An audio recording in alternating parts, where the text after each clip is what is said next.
दोस्तों स्वागत है आपका आइडियल एकेडमी में और आज मैं आपको सिखाने जा रहा हूँ प्रीपोजिशंस। तो आज हम प्रीपोजिशन सीखेंगे। सबसे पहले बात करते हैं प्रीपोजिशन की डेफिनेशंस की। तो प्रीपोजिशन क्या होते हैं, इनकी डेफिनेशन है वह शब्द जो वाक्य में आकर नाउन और प्रोनाउन का संबंध यानी रिलेशंस अन्य शब्दों से बताते हैं। ठीक है, फॉर एग्जाम्पल मैं कमरे में हूँ, I M in the room.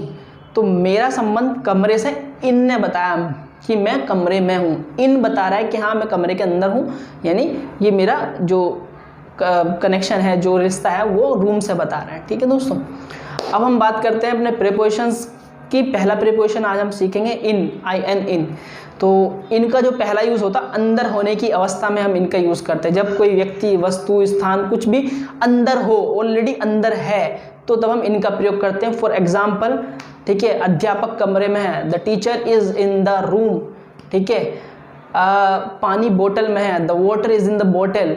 ठीक है, अब यहाँ पर ये दोनों चीज़ अंदर थी, तो इसलिए अंदर होने की अवस्था में हम इनका प्रयोग करते हैं। ठीक है, एक सेंटेंस बोलता हूँ, आप बनाइए।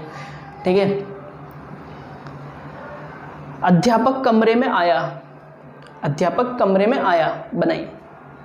ठीक है दोस्तों, ये सेंटेंस बनेगा the teacher came in the room.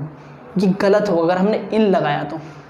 अक्सर होता यह है कि हम जो भी प्रीपोजिशन है उनको उनके मीनिंग से यूज़ करते हैं, क्योंकि सेंटेंस में मैं आ रहा है कि अध्यापक कमरे में आया, तो मैं आ रहा है तो इसलिए हमने इन लगा दिया। ये गलत है। हमें प्रीपोजिशंस जो है वो सीखने चाहिए उनके सिचुएशन से, किस सिचुएशंस में कौन से प्रीपोजिशंस का यूज़ होता है। ठीक है, तो ये जो सिचुएशंस है, ये ऐसी सिचुएशंस है यहाँ पर ऑलरेडी अध्यापक कमरे में नहीं है, वो बाहर से अंदर आया है। जब बाहर से अंदर की तरफ गति हो, ठीक है, जब गतिशील अवस्था हो, यानी बाहर से कोई चीज़, कोई व्यक्ति, वस्तु अंदर आए, तो तब हम इनटू का प्रयोग करते हैं, इनका नहीं। इसलिए सेंटेंस गलत है। सही क्या होगा? सही ऐसे होगा, the teacher came into the room, the teacher came into the room. अगला एग्जाम्पल मैं बोलता हूँ, मैं बोतल में पानी डाल रहा हूँ, मैं बोतल में पानी डाल रहा हूँ। I am pouring water into the बोतल, I am pouring water into the बोतल। यहाँ भी इनटू का प्रयोग करा क्योंकि जो वाटर है वो बाहर से अंदर जा रहा है, मैं उसे डाल रहा हूँ बोतल में, तो वो बाहर से अंदर की तरफ जा रहा है। ठीक है, तो जब बाहर से अंदर की तरफ गति हो, यानी कोई चीज़ बाहर से, या वस्तु, व्यक्ति, कोई भी बाहर से अंदर आए, तो इनटू का प्रयोग करते हैं। ठीक है दोस्तों, ये थोड़ा डिफरेंस इन और इनटू में। अब बात करते हैं इनके अगले यूज़ की। जो इनका अगला यूज़ है, अगला जो प्रयोग है, अगली सिचुएशन है, वो है इनका प्रयोग हम मंथ यानी महीनों के नामों से पहले करते हैं। फॉर एग्जाम्पल, ठीक है, बारिश जून या जुलाई में होती है, it rains in June and July. मैं उससे मई में मिला था, आई हैड मेट हर इन मई। ठीक है, अब बढ़ते हैं अगले यूज़ की तरफ। सन यानी वर्षों के नाम से पहले भी इनका प्रयोग किया जाता है। फॉर एग्जाम्पल, 20 में बहुत सारी घटनाएं घटी, many tragedies took place in 2020। ठीक है, अब बढ़ते हैं अगले यूज़ की तरफ। ठीक है दोस्तों, देशों, राज्यों, बड़े बड़े शहरों, महानगरों और महाद्वीपों के नाम से पहले हम इनका प्रयोग करते हैं। फॉर एग्जाम्पल, मैं अमेरिका में रहता था, I used to live in America. मैं अमेरिका में रहता था, I used to live in America. यहाँ पर अमेरिका एक देश है, इसलिए इन लगाया। अगर यहाँ पर देश ना होता, कोई छोटी, मैं बोलूँ यमुना विहार, कोई छोटी जगह के नाम लूँ, तो वहाँ पर इन नहीं आता, वहाँ एट आता है। ठीक है, तो अब मैं एक और एग्जाम्पल बोलता हूँ, इंडिया एशिया में है, India is in the Asia. तो यहाँ पर एशिया एक महाद्वीप है, इसलिए उससे पहले इन लगाया।